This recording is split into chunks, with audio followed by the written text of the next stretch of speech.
record on this computer. There we go. Fantastic. All right, everyone. Right then, I think everyone's in here now.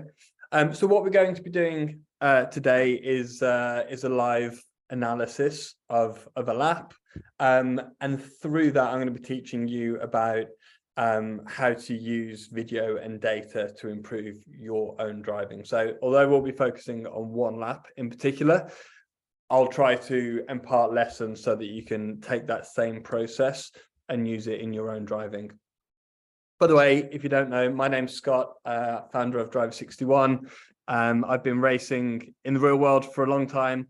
I've been trying to race as well in the sim, but luckily the majority of the principles in the real world transfer seamlessly across to the sim as well.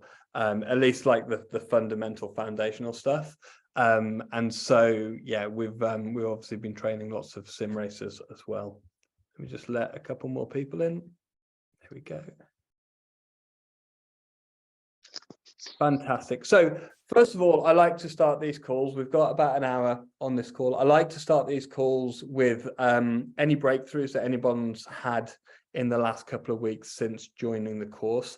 And also on the other side, like if you've had any issues that we can talk through. I will do a quick Q&A if we have time at the end. But yeah, if anyone's had any breakthroughs that they'd like to share over the last couple of weeks, please, I don't know if you can raise your hand or just unmute yourself and say hello.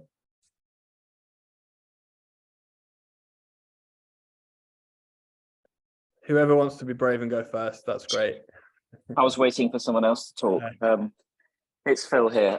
Just to say that I'm really passionate about single seaters, and I've always struggled with the MX-5, and I've tried really hard. And what I've realised is that it seems to, going into a corner, and I put on the brakes, and I'm trying all the trail braking, it always seems to drift to one side, particularly into the corner. And I've found that if I don't steer too much or not even at all, it just seems to go into the corner by itself. And I think that's specific to that car. And that's just the biggest revelation I've made so far. Okay, yeah. So I think the difference between a saloon car and a single seater is obviously the single seater is much stiffer. And so any pressure that you have on the brakes or the change in weight transfer, which you're going to be talking about in the coming weeks, actually, so that will be really important for you. Any weight transfer that you have is much more significant in a saloon car, and so you can actually get away with a bit more in a single seater in a stiffer type of race car, because your pedal inputs can be a bit more stiff. If you are harder on and off the brakes, you will cause the car to dive a little bit less than you will do in the Mazda, which will be like this. So actually, it's more difficult to drive something softer in terms of suspension setup than it is something stiffer. Even though you're going quicker in a single seater, it's harder to drive something softer, because you have to then control how the weight moves around the car a lot more in a much more refined way. So the next few weeks, actually, when you go into braking and then managing where you're moving the load in the car, that will be really, really significant. Thank you. Yeah. Okay, great. Okay, anybody else? Yeah, massive improvements in vision and also in the steering. My problem is keeping it going throughout a stint. It's just remembering to do it every single corner, but huge difference. I'm so pleased.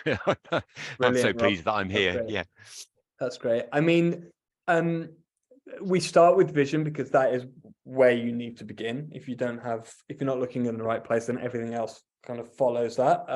So that's why we start there, but it is one of the more awkward things to change, I think, because it's one of the more natural things that we do, right? Most of us have probably been driving on the road for a long time, or driving in the sim for a long time, and we have this kind of this area where we look on track, and to break through that and to change that can feel awkward. that's why I said at the beginning, you need to persevere with these things so that they then become natural, and then everything else becomes significantly easier. So it sounds like you're not quite at the point now where you're doing it, you know, subconsciously without thinking about it, but that time will come as long as you remain conscious and keep on picking your eyes up and looking in the right areas. Yeah, but I'm sort of prompting myself all the time. So yeah, hopefully it will become natural after time. Great. But Yeah, no, thanks, it will do. It just takes some time. Is probably the thing that does take the longest. So what I will say to you is, over the coming weeks, as we load you up with more and more information, if the vision starts to go and drop down and you notice that you're making some mistakes there, just actually keep on coming back to the vision, keep it going, because none of the other stuff will work if you're not looking in the right areas. That's good. I'm doing that already. So yeah, I'll Great. just keep All right, going. brilliant. Yeah, thanks. Thanks for the feedback. Okay, one more person. I can go as well. Hi there. Hi. So my biggest thing that I wouldn't say that my vision changed a lot, which is I'm kind of happy about that, because I think I've been following this for a long time, like sim racing and regular racing. So I kind of know, like there's even video of Magnussen that he's like with eye tracking where he's looking. So I've been trying to replicate it myself before. So when I saw this, I just kind of, okay, I'm already kind of doing it, maybe not as perfect, but not a big change. But one thing that definitely helps with like courses like that is that you have like steps that you can follow through. Like sometimes you're just not quick enough and you feel like, okay, I'm kind of hitting the wall here. And then you just go and start to from top to bottom, like, okay, let's work on the vision, let's work on the steering, let's like think about this a bit more. And if you guys will create at the end of the course like some sort of cheat sheet, like, you know, like main points that you can just go through, like when you just block, like maybe I'm forgetting something from the course, and just like go through it and you just, I need to try this a little bit more. And then and you have like a second out of nowhere. And this is what happened on the group training. That I simply listening by the advice to other guys, I started to become faster just because like, am I doing it right? Oh, actually I haven't. So I just did a little bit of smoother turn. And hey, here you have like half a second gone, etc., etc. So this is the thing that like main takeaway from it so far. And I hope for more, but yeah, Fantastic. We'll see. That's great. That's great. So the last week is where we talk about managing the where the grip is in the car throughout each phase of the corner, and how to break that down, and then how to figure out what to change in your driving. So for example, if you're turning into the corner and you're always, I mean, first of all, a lot of drivers initially aren't even conscious of what the balance of the car is doing at specific points in the corner. So we have to train you to be conscious of that. So for example, when you're turning into a fast corner, the rear of the car is always letting go. That's what's limiting you from going faster through the corner. So once you're conscious of that, then what do you do to manipulate where the grip is in the car and actually gain a better balance? Because if the rear of the car is sliding going into a corner, you're using 100% of the rear grip because it's sliding, but you might not be using 100% of the grip at the front. So there's available grip there that we need to transfer from the front to the rear of the car. So we talk you through how to understand that step by step, and then change what you're doing in the car with your inputs to manipulate that and move the grip back. And like you say, Andre, it's like you can gain so much time from just figuring that out. So the first thing is to become conscious of that, and it seems like you're at that point. The second thing is having a set process where you break down, okay, what's going on with the car here, and how do I give that area of the car a little bit more grip? So coincidentally, we're going to be talking a little bit through that today as well as we break these laps down. So that's going to be interesting. Well, great stuff. Thank you very much. Great. Okay, guys. So like I said to you, what we're going to be doing today, we're going to be breaking down a lap. I've got it from, is there anyone on this call called Sebastian? I think it's from Sebastian. If not, let me just check the other lap that I've got. I've got a lap from Sebastian Gianni and Samuel Barefuss, I think is the name. Do we have either of those people on the call? No. Okay.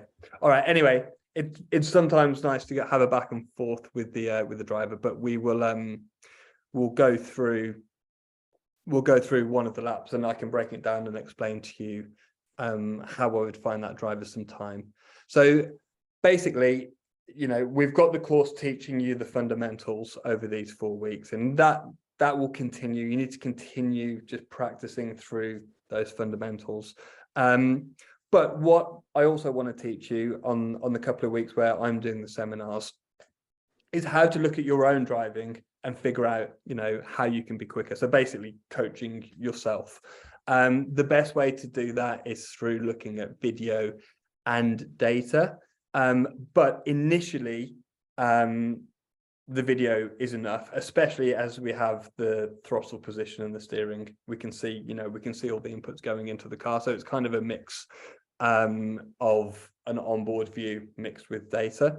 So I wanted to talk you through how I would go about doing that as a coach, so you guys can then eventually do that with yourself and continue to improve your driving, as you continue sim racing. So let me just send you the link. Let me just grab the link and I'll pop it in the chat. Basically, Scott, go on. Scott, I did send a lap last night about 6 hours ago through Okay. Dropbox. John Zebarth, yeah. Is it on YouTube at all, John? So it's big. I don't get that. It's just Dan Handover sends it to me, and then it gives me the laps, and then I go from there. Is it on YouTube, John? Because then I can just. Unfortunately, no. It's on Dropbox. Do you want to? Can you just? Can you email me the link and I'll do it really quickly? If we can do it quickly, I'll Yeah, I could try. Yeah, it's scott.mansell@driver61.com. Okay, give me a couple seconds here. Download it really quick. It is 3 a.m, so I'm a little slow. I love your dedication. If you can't wake up early, can you drive a car?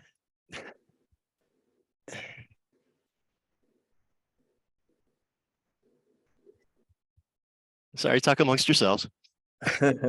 So while we're waiting for John to send that to me, the process that I use is I generally in a practice session make sure that I've done 4 or 5 laps that I'm happy with, that are consistent and of a good pace, and that represents what I think is my pace at that point, right? So what we're looking for is that consistency, so we can really see if there's any fundamental problems in our driving. And then what I will do is I will watch that entire session at the normal speed. So I'm looking to see whether a driver is on the limit, right? Is the car sliding around? Are they using all of the track? This is like the first pass through that I will have, just to understand like the position of the driver, what level they're at. And also at that point, I might be looking to see if there's any larger problems with like the balance of the car. Is it pushing on? Is it understeering everywhere? Or is it oversteering everywhere? Is there anything major? Just so I have a feel of that. And then what I will do is pick what should be the most representative lap. And I will go through that frame by frame. And I'll be looking at exactly the position of the car. I'll look at what the driver's doing on the brakes, so how they're releasing the brakes, how they're turning the car into the corner. And what you're trying to do here is, first of all, understand which part of the car is limiting the driver from going faster. So as I mentioned before, is it the front of the car that's stopping them from going through the corner quicker? Is it the rear of the car that's stopping them going through the corner? So as a driver, you just think to yourself, well, if I wanted to go through this corner 5 kilometers an hour quicker, which end of the car would be stopping me from going quicker, right? That's the question. And from there, you then look at what's triggering that understeer or oversteer, whether it's being too aggressive on the steering, whether it's coming off the brakes too quickly, and you think through dynamically what the car is doing. So imagine we're going into a corner, kind of the same example that I gave before, and it's the rear of the car coming around all the time as we enter the corner, always the rear of the car. So what does that mean? That means that the front's got more grip than the rear, right? Relatively, because the rear is using all the grip and the front isn't using all the grip. So what can we do on the entry to the corner to give the rear a little bit more grip? Well, if the rear doesn't have enough grip, it's because the nose is being piled and driven hard. Those front tires are being driven hard into the track, and the rear is kind of jacked up, and it's off the track. It's not off the track, but you know what I mean. It's got less load going through the tires. So actually, if we did this to the car and transferred more of the load to the rear, more of the weight to the rear of the car, we would have a better balanced car and would be able to go through the corner quicker. So we'd still probably be using 100% of the rear grip, but it would have more grip because those tires have more mass over them and they're being pushed into the ground harder. So what that means is when we turn in the car into the corner, we actually want to rise up off the brakes a little bit so we have less deceleration so that the front can rise up a little bit and transfer some more of the weight to the rear of the car. That's basically how it works. And of course, there's many different variables, many different problems and ways to solve those problems, but we're going to be talking through that in just a moment. Right, John sent me the link. Here we go, got it, fantastic. Let me just, does anyone have any questions about that while I'm just downloading it? To access, add it to Dropbox, was given access, but you're signed in. Sorry, John, can you send it to me again? Mansel's got 2 L's, and so it doesn't want to access. Sorry, guys, we'll be super quick. If it doesn't work this time, we'll use the other lap, but it's fair enough. It's more beneficial to have John here so that we can talk through his lap. And you can give me a beating about yeah, and I can make it worthwhile you being up at 3 a.m. Does anyone have any questions about that while John's emailing me this Dropbox link? Like the basics of how the weight transfers around, if you've watched any of the videos on Drive 61 website, are actually very simple. It's being conscious enough and understanding what's limiting you and then working from there. And we have to go through and make notes around the entire track. So when you're watching it frame by frame, when you download a video, when you watch it frame by frame, you can then see if the car's got understeer or oversteer, and you can start to categorize where the problems are. So maybe you have understeer on the exit of all of the slow corners. They might be different in some of the quick corners, and so you can start to break down how to fix those issues. Okay, Philip, if you want to ask a question. Yes, I was just going to say, I've just lost my Zoom. Does when you're, because you have most of your experiences in a real life car, do you feel the weight transference in a real car more than you would in a simulator? Do you actually feel the car, 100%. like with all the G-forces and things? It's much easier in the real world, if I'm honest with you. It's much easier because you feel the G load in your chest or your back when you're getting on the throttle. You feel everything. So it's easier. That's why if you put like an AM racing driver who might be quick in the real world, you stick them in the sim, they're probably going to go off all the time because they haven't transitioned the inputs. Like you use your visual inputs a lot more and the audio a lot more in the sim, whereas in the real world you rely on feeling a lot more. And I guess the transition from sim to real is on that token probably a bit easier because then you suddenly get all this new information. Exactly, yeah. It's like you're like overstimulated. You've got extra information, so it's easier. So I've done that a couple of times now, where I've taken in fact, someone who works for me for our automotive channel, Caterham are giving him the Academy Drive this year. So I don't know if you know about the Caterham Academy, but it's only open to people who have never had a race license before. They have a media car, like a journalist car, every year that they, GQ have done it and Autosport have used it before. They've given it to us this year. So Callum's doing that. So we've done a little bit of testing. He'd spent months and months in the sim. He spends a lot of time in the sim. But he'd never been on track in a race car before, and we got in, and within a few laps, he was very close to the pace, which I thought was incredible. So yeah, that extra information really helps.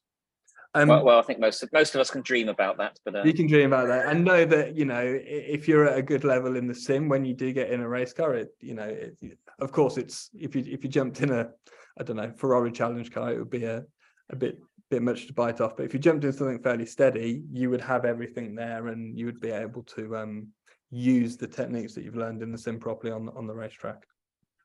okay, thanks. Great. So technical update, John. The reason that I wouldn't have had that video is because it's a replay file that you've sent me, and we actually need the screen recording. That's why. Oh, nuts. Yeah, that's why. Anyway, right. Sorry about that. Worth a It's try. all right.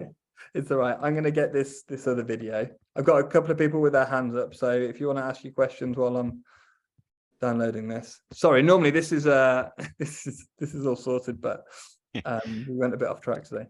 So Rob? very quick question. Your video on Max Verstappen's laps. You showed one of the corners. It was the hairpin at Suzuka. Would he have made a conscious decision to balance the car before turning into the hairpin, do you think? Or would that be subconscious just from years and years of running laps, real life and sim? So like when you're in the car, the feeling that you have for tweaking stuff is subconscious. After, you know, he's been racing since he was a kid. It's all in there. But the tweaks and thinking about how to get the most out of the tire, or if it's wet and things like that, is conscious. Yeah, you've got to think about it and test different things.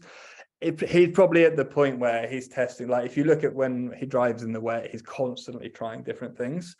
So it was just you'll be driving around thinking, okay, let me try this section over here. It might be a bit grippier, and then you register the G-force. So it's easier in the real world because you can feel a little peak in the G-force, and you're like, well, it seems like it makes sense. And then you're constantly referencing that in challenging conditions, not necessarily in the dry, but you're constantly cross-referencing that with the time delta to see if, you know, the G-force that you're feeling actually relates to then the time coming down as you exit all the way through. So if you're using the delta, you should do it before you get on the brakes, just before you get on the brakes, and at the end of the next straight. That's the fair test, because if you're just doing it on a section of the corner, well, you might get a poor exit. You might go in really quick, but you might get a poor exit. So overall, that, you know, different type of line might be slower. Okay, thanks. Okay, all right. So let's get into this lap. I haven't seen, and what I'm going to do is drop a link on YouTube in the chat. I'm also going to stream it here. So let me just open that up.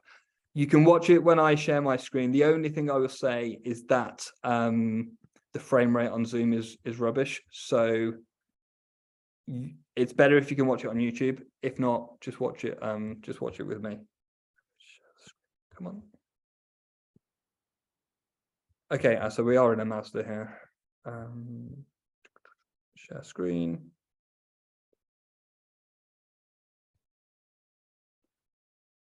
All right, so remember, we're going to all go through. I'm going to ask you guys some questions if someone wants to be brave again afterwards. I'm going to be thinking, how close is this driver to the pace? Are they at the limit? Are there any big mistakes that they're making? Are they missing braking points? Are they understeering everywhere? Are they oversteering everywhere? What's the general feeling of the driver? We're going to watch 2 laps, and then we're going to go through frame by frame, and I'll run you through the process. Right, I'm going to press play now.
Okay, we'll go again.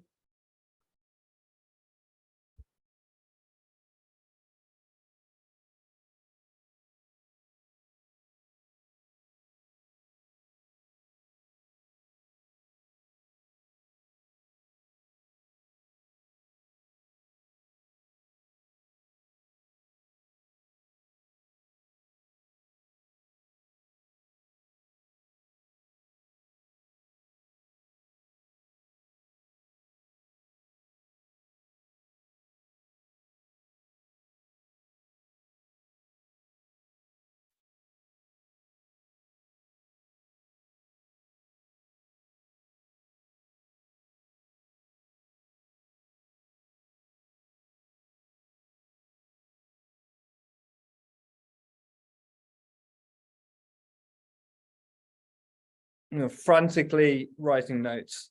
There we go. Okay, so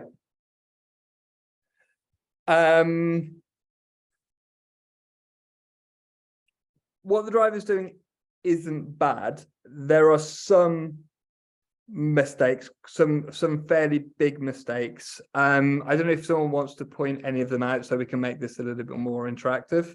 Again, it's completely open, so let's just talk through it and see what's going on here. So first of all, like, do we feel like this drive is somewhere close to the limit? Are the racing lines correct? Feel free to unmute. Toby, if you want to just unmute yourself. Prefer to talk if that's all right. Oh yeah, thank you. Yes, so I noticed through a few corners that he wasn't using the entire track, especially through 4 and I believe 5 and I think 7. Yeah. Through 2 and 3, he came in a little bit to the left with compromise. Well, no, came in when he was coming out of 2. He came in. He was a little bit too much to the left, which compromised his exit. Through 3, which compromised his exit speed there. Perfect. So Toby, that's bang on. You got a brilliant memory there. That's exactly what happened. So his line's not right. He's not using all the road in some places. He's also then, as you say, through, hang on, let me get it, 1, 2, through 3 into 4, he was too wide. So the question is then, why is he making those mistakes? And typically when a driver's not using all the road, or the opposite, they're actually coming out too soon and running wide and having to lift, it's just down to vision, right? They're not picking out the right areas of the track to look at. So like coming into 1, it's not bad. Picks up an apex here. The exit's about right. Turns in a bit too early here, right? He's drifting away from that white line, so she's coming across here. But it's not what I want to get across is my advice here wouldn't be, oh, you're doing specifically this thing wrong, that thing wrong. You need to be wider there. You need to be closer here. You need to be on the white line at this point. That isn't the core of the issue. The core of the issue is that he's not looking in the right place. He's not looking far enough ahead. If he was doing that, then actually all of the other stuff would fix itself.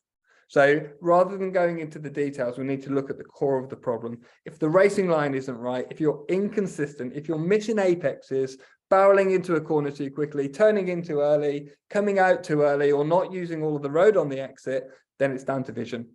So for sure, this driver at this point isn't, I don't know if you guys can see my mouse, but for sure at this point, he's not looking around at the kind of the next apex here. And that's why he ends up here, restricting himself all the way down the next straight, and this costing a significant amount of time. Then coming down to the next one, again, we're drifting away from the apex. So maybe, maybe he's looking at the apex here, but he's so focused on the apex that he's just driving down to the apex. We also need to use a bit of peripheral at this point to make sure we're checking up on the white line on the outside. So if you feel yourself actually just so focused on the apex, and that's why sometimes we just have a little look on the outside to make sure that we are right up on the outside of the track to ensure that we're getting the widest arc through the corner. That's why we have that little glance. Then he's turned in. Scott. Oh, sorry, gone. Yeah, what's the breaking point for that corner? Where's the, I mean, I tend to go about 10, 15 feet past that 50. Is that about right? It feels like I'm very frantic on the brakes going into that corner. So I think you just answered the question there. I'll be honest with you. I don't know what the breaking point is, but I'll find it in free maps, because the point is not being the point, and which you're going to be working on next week actually, is not having everything like set in stone. This is one of the problems with sometimes using data and trying to copy someone's lap, is that the situation's all different. This driver has just got a terrible exit coming out of the previous corner, so he's going to be able to brake later than you would be if you got a good exit. And we're constantly making tiny little mistakes, and so we need to adjust the next thing along. But Sure. the point, John, is that you pick a point and you work your way towards the perfect braking point for the car with the specific track conditions and the weather conditions and the conditions of your tires at that point. But all these things are changing, right? The braking point will likely get earlier and earlier, right, as the tires go off. And it depends on the car.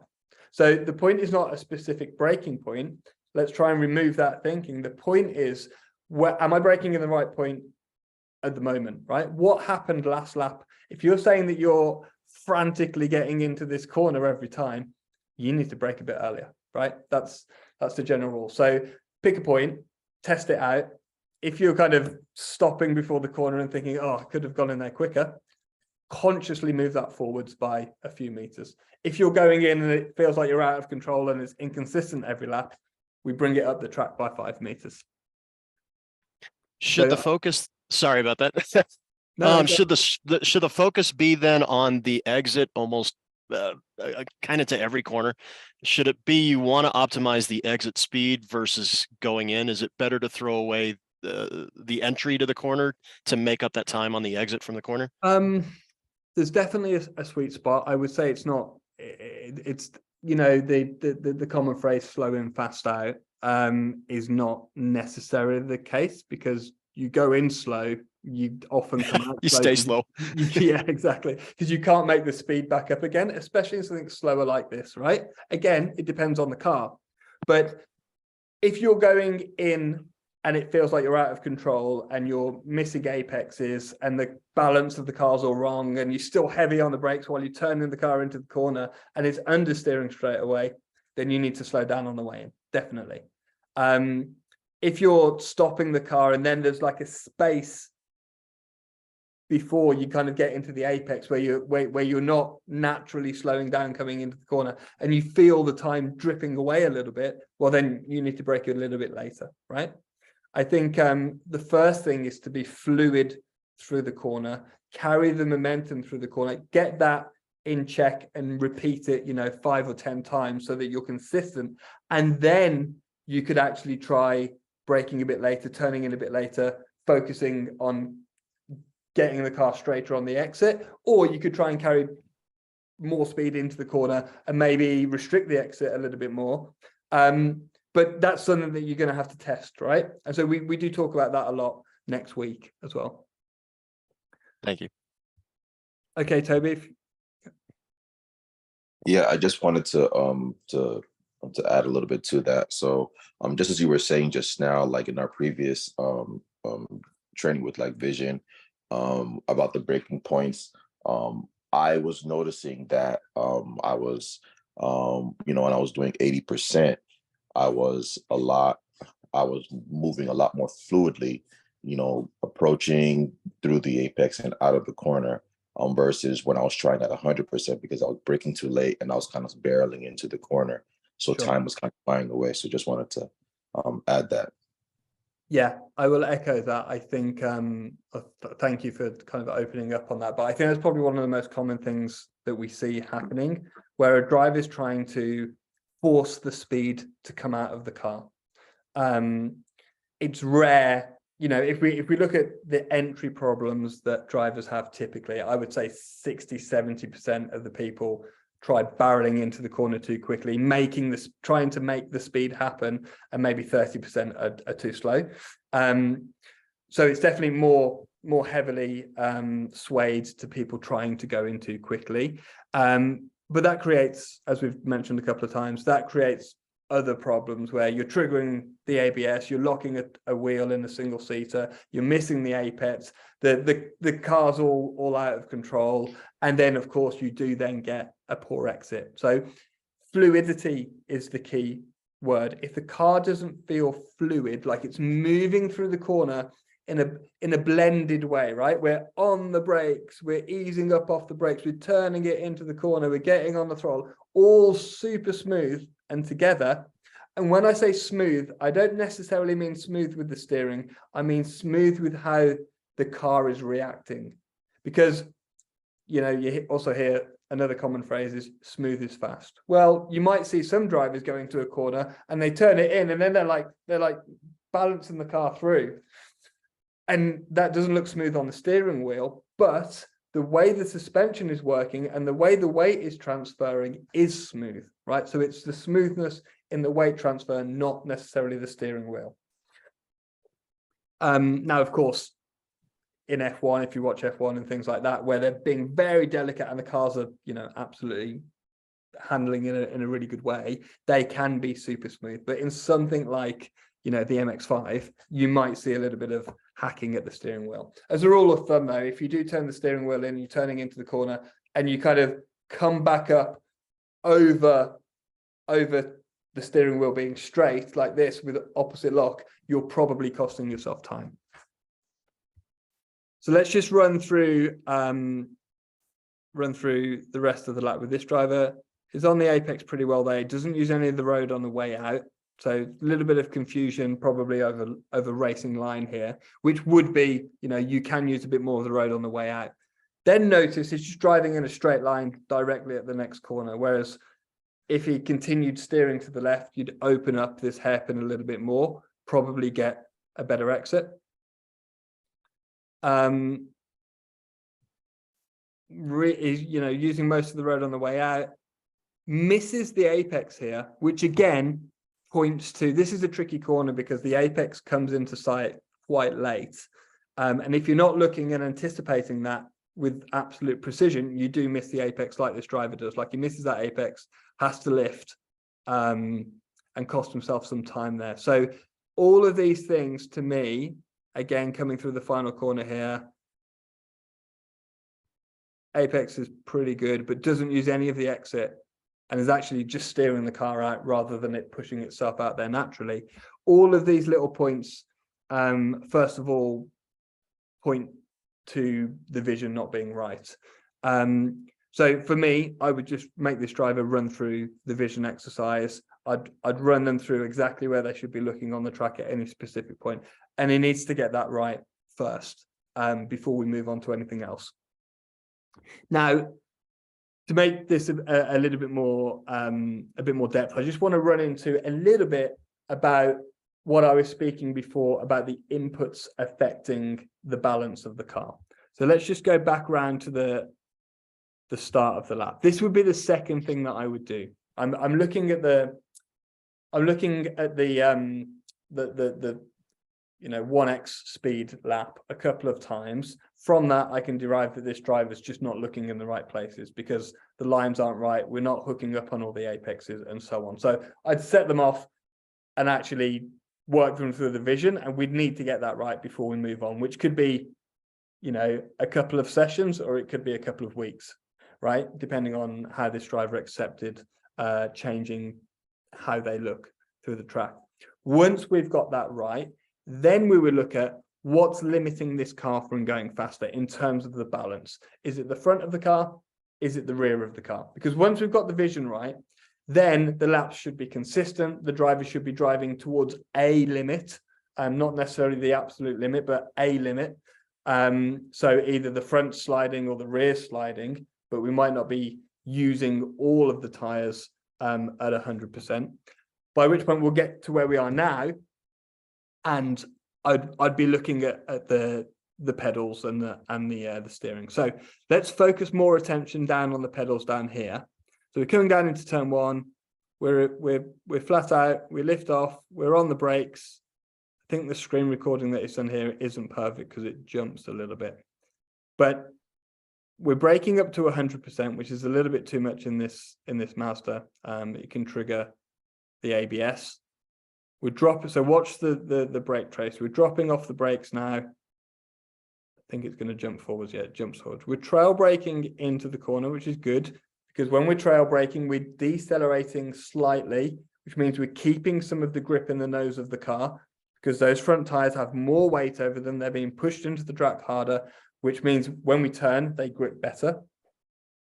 Of course, if we had more brake pressure at this point, what I was explaining to you before, if we had, imagine we had another 10 or 20% brake pressure here, we would actually have even more weight on the nose of the car, which means when we turn in, actually maybe the rear doesn't have enough grip, and then we get oversteer on the entry, right? So the entry of the corner is the most difficult part because you're balancing the deceleration, the racing line, how hard you turn the car into the corner. But it's also the area where you have the most control. You have the most tools available to absolutely extract the most grip from the car and the 4 tires that are connecting you to the circuit. So let's go back and look at his brake trace here. So he's probably at 20% there. Dropping it down, we cross it, he's back on the throttle for some reason. And if you watch the steering wheel, turns it in here. So that looks like the natural steering angle that we should have for this turn 1 here. This still looks right? If you look at where the orange bar is on the steering wheel, that looks about right for the trajectory that we've got. And then again, that looks right. It looks like it's understeering there. So if you notice, the steering angle stays the same, but the car looks like it yaws around a little bit. It looks like it moves away from the apex. Let me just show you that. There, look at all that steering angle for the trajectory of the car. So what's limiting this driver from going faster at the moment? The front of the car. The front of the car doesn't have enough grip, and it doesn't have enough grip because it doesn't have enough weight driving those tires into the track. Now, of course, this is something that you can change with setup, right? This is what, when you would make you could make a ride height change. And imagine the car's got rake like this, you pick the rear up, and in its natural situation, obviously this is exaggerated somewhat, but in its natural kind of pitch here, you're putting more weight over the nose and less over the rear. So you can universally change the grip difference between the front and the rear by just changing the rake. Now that changes the car in every single corner and every phase of those corners. So if you've got understeer on the exit here, for example, we could add some more rake in, but that might ruin the entry when we're already diving on the nose. It might actually give the rear too little grip, and then we might be limited by the rear on the entry of the corner. So you can see how setup is quite a complex thing to sort out. So anyway, this driver's got understeer here, and it really picks up from the point at which he gets on the throttle, right? Just here, there you go. He gets on the throttle a little bit more, as you can see down here, and then he picks up this little bit of understeer. So imagine what's happening with the car. We've identified that we've got some understeer, apex to exit. Imagine what's happening with the guy. He's picking the throttle up. What happens when you pick the throttle up? The rear of the car squats down a little bit because you're adding some acceleration into the car. When you squat the rear down, the rears are being pushed into the track more, but the front comes up a little bit. So that's why you're getting the understeer, because the balance of the car is shifting from front to back. Now I wouldn't tell this driver, I wouldn't bother telling this driver this at this point because it would just be too much information. But I just wanted to talk you guys through the process of how we break this down, because it will help you in the future. Another example of this is coming aside from the issue there that we've got. He's already on too much of a kind of tight line, but we're off the throttle at this point. So let's just look at, we're on the brakes, quite hard on the brakes, up to 100%, which is a little bit too high for this Mazda. And then we come off it really quickly, right? We reach peak pressure here. And then by this point, we're completely off the brakes. Well, there we go. We're completely off the brakes here, which is too soon for this type of corner. Remember, we want to retain some trail braking into the apex to keep the nose being driven into the track. Whereas this driver's on and off the brakes like that, like a switch. The front's popped up now. So we're on the brakes, off the brakes, the front's popped up. He's actually beginning to get back on the throttle. And we're still before the first apex, right? This is all happening 20 meters too early up the track. He's lost control of the front of the car. So likely it's only going to understeer. Combine that with us being a little bit too tight because we moved away from the white line on the entry. You notice here, we've moved away a little bit from the white line, then we're on that tighter line, we've lost control of the front, it doesn't have very much grip, we're probably only going to understeer. And so what this driver has actually done, and this is a common problem, think about why has he done this? Because his vision's not very good and he's not particularly consistent, he's braked too early, realized that he's braked too early, realized that he's running out of speed, and then popped off the brakes because otherwise we're going to run out of speed. But what that means is we're compounding the problem, because now the dynamics of the car, the way in which the car wants to behave, and you know, we should still be on the brakes at this point in the corner, has gone out the window. We've released the brakes 20 meters too early. And so now we're not in the optimum pitch. We're not with the optimum rake to get the most out of all 4 tires, right? Because we've not got enough weight in the nose. Scott, is there a better, sorry, is there a better line to attack that? Because there is that, not massive, but it feels massive. There's that bump that's right there kind of at the apex as you're going through that particular part. And it feels like you lose all of your braking as you go across that bump. I think if you play the video, you'll see it throws his whole car around, and he might be just slow through that part, and it might exaggerate it a little bit.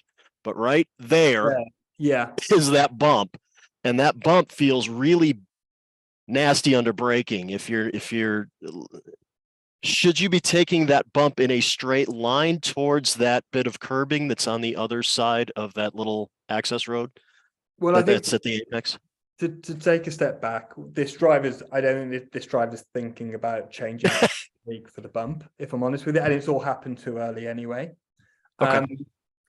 So like the order of progression. So what I want to, I'm not saying this for you, John, I'm just saying in general, because I don't know, you know, where your level's at, because we haven't seen your lap. But really, like, a lot of people tend to focus on the details and these little things. I don't know, like left foot braking or figuring out what to do on this bump or a specific braking point. And actually, like, what's much better is to have the car driven properly close to the limit and then figure out the details afterwards, because we need that fluidity in the car. We need to make sure that it's balanced and predictable. There's much more time in this driver keeping the brakes on and having the balance of the car correct going into the corner than finding half a tenth because of how he's anticipating a bump. But having said that, if there is a bump, you just need to give the car less turning to do, right? Because imagine you hit a bump and, you know, imagine the car's fully loaded up turning on a perfectly flat corner, and then you hit a bump, you're putting the car through a different force, and it's just going to step itself wide, right? Because you hit the bump and it kind of, it drops down and then it picks itself up and so on. So anything that you can do to kind of get the car a little bit straighter, depending on the severity of the bump, give the car less turning work to do, then it will help it maintain grip as you hit the bump, for example. So maybe here, you'd want to get the car, maybe V this corner off a little bit more and specifically go across. I haven't done much driving on this short course, to be honest with you. So I'm not that aware of the bumps. Obviously, I can see it in the video, but really, there's much more time in having the car work fluidly and making sure that the balance is correct. So he's off everything here. He's then back on the throttle. If we look at the pedal work, kind of hacking around with the steering wheel, but back on the throttle here, right?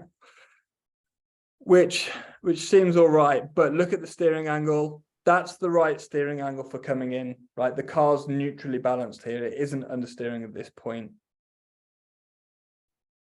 That hanging onto the steering wheel like this, right? And now it's moving here. Look at that. That car is not turning. If the car was going around at 20 miles an hour, it would be turning tighter with this steering angle than it is currently here. So we can assess that this driver's got understeer.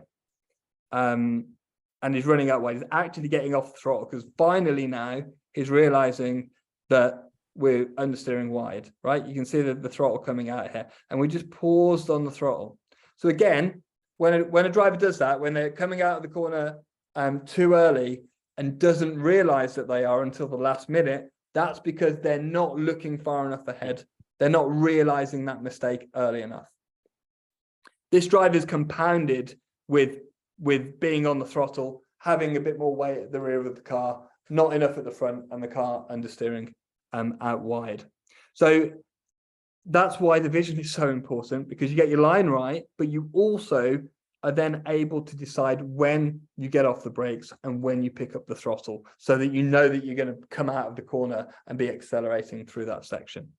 Then, of course, we know that he gets a dodgy exit here just because he's so far up against the outside, which then turns into the inside of this left-hander.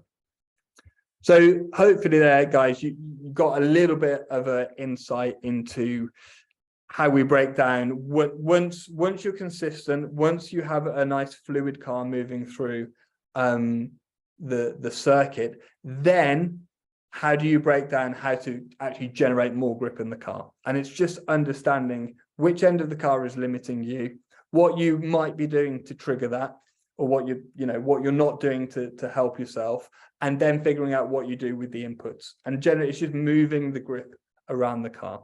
So what I tend to do, and I talk about this, I think, in week 4, what I tend to do is get a track map, and I'll go through, like I just did, every single corner and grade what the car is doing and what's limiting me at each point in the corner. So split each corner up into 3 sections: entry, apex, and exit. What is the car doing when I turn the steering wheel? Well, it's actually got a little bit of oversteer. So I'll grade myself like a 2 out of 5 oversteer. What's it doing at the middle of the corner? Actually, at the middle of the corner, it's all right. It seems pretty good. What's it like on the exit? I've got a ton of understeer on the exit. So I've got 3 out of 5 understeer on the exit. And then when you map that out on a circuit map, you can actually pull out what the commonalities are, what the patterns are across the whole circuit. And you can start to break that down and try and change your driving style. So if you've got oversteer on the entry to all the quick corners, well, the rear's not got enough grip when I turn the car in. This is common in quick corners, actually. People try to slow down too much.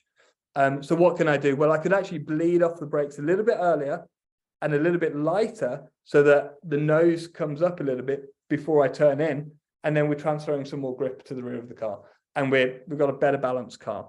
And you keep on chipping away at that until the balance actually goes the other way. So imagine we've got loads of oversteer. We come off the brakes a little bit on the next lap, and we've still got oversteer, but it's better because we can carry more speed. Next lap, we come off the brakes a little bit more. We've still got oversteer, so we actually start to go the other way. We get back on the throttle a little bit before we turn it in, and then we start to get understeer. So we've gone through neutral, through perfect, all the way to the other side, and then we just need to bring it back a little bit, just so we've got a tiny bit of rotation. So you have to chip away at it so that you understand what's on the other side, because you can have an improvement on oversteer, say from here to here, but you don't know where it runs out, if you get what I mean, until it turns into understeer. I've thrown a lot at you there. It's laid out a lot more over a lot more time in the program later on, but I wanted to show you how you can join that into assessing your video, your video data, and work through that process. So guys, we've got a few minutes now. Does anyone have any questions about that in particular, or about anything else? I have a question, if it's okay. Sure. It's more about vision, because the vision is working very, very well. But with this week, it was on this week's Mazda race is the Summit Point Jefferson circuit, and it goes into being a night circuit. And when it's night in the Mazda, all you can see is what's directly in front of you. So the vision completely goes. What is a good thing to do when you can't rely on your vision? That's a good question. Very good question. I would say I actually don't know what the Mazdas are like in the dark. I've not driven them.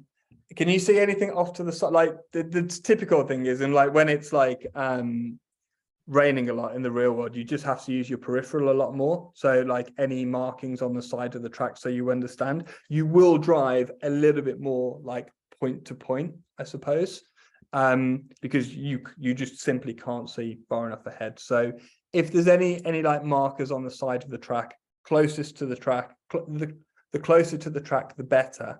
That's about the best that you can do, really. And of course, if you do have cars in front of you, it does make the job a little bit easier because you can obviously then see where the circuit's going. Yeah, definitely. So it's literally just do the best you can with what you can see. That is my I advice. don't know if there's like I'm any sorry, Andrew. intuition or something like magic you could do. Cool. No, worries. No, I Good mean, stuff. yeah, it's the same in the real. I've driven some. Have you heard of the Fun Cup? The Fun Cup's like these space framed fiberglass shell. They look like VW Beetles, but they're actually like a racing car underneath. Really slow, and they have crappy lights, and they do a 25-hour race at Spa, and it's the same thing. You can't see very much. So yeah, it's experience, it's time on that particular track. It's using your peripheral more and hoping to some degree that there's other cars in front of you. Obviously until you end the race, so you can beat them. But yeah, it's main thing is using your peripheral a little bit more.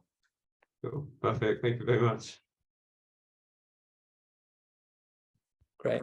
Anybody else got anything to ask?